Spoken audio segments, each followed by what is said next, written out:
Hi everybody, today we're going to talk about another promise from Psalm 91, the promise of freedom from fear. God promises us power over the enemy.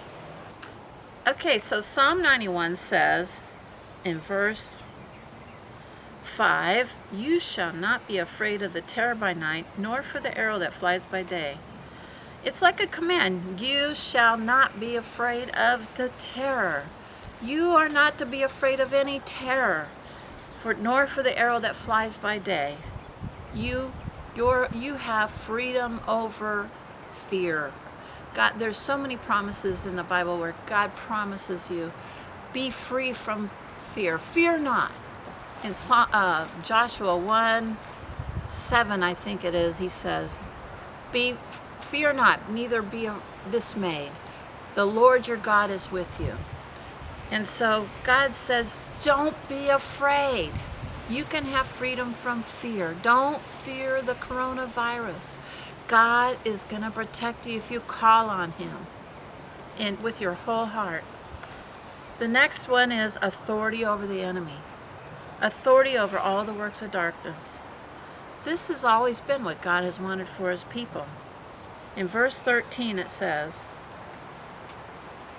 "You shall tread upon the lion and the adder, the young lion and the dragon shall you trample underfoot." In the beginning, God made us to have dominion and authority. That was always his divine order. That was always his plan. And it says in Genesis 1:26, "And God said, let us make man in our image, after our likeness, and let them have dominion over the fish of the sea, and over the fowl of the air, and over every creeping thing that creeps on the earth." This is God's original intent. Over the sea, over the air, over the land, is for us to have dominion. And he said it again in Psalm 91. Authority over lions, adders, which are snakes, young lions and dragons. Those all represent the power of darkness. God's given you power over the power of the enemy by the price that Jesus paid. He paid the price for you to have power over the enemy. When he took away the keys of death and hell, he conquered the devil. He took away all his power on the earth. He no longer has power over any Christian person. We don't have to fear what the devil has thrown at us. We can have confidence in God. The Bible says in Luke 10:19, "Behold, I give you power to tread on serpents and scorpions and over all the power of the enemy, and nothing shall by any means hurt you." You know, when Jesus talked, many times he would say, "Verily, verily." And what that meant was, this is the truth. This is the truth, so help me God. This is the truth. And he never lied. Jesus was not a man that he would lie. I mean, he was a God man, but he was not like us. He wasn't born in sin, so he was not a liar. What he said was true. We have power over the enemy. Another verse says in 1 Peter 5:8-9 says, "Be sober, be vigilant, because your adversary the devil, as a roaring lion, walks about seeking whom he may devour. Whom resist, steadfast in the faith, knowing that the same afflictions are accomplished in your brethren that are in the world."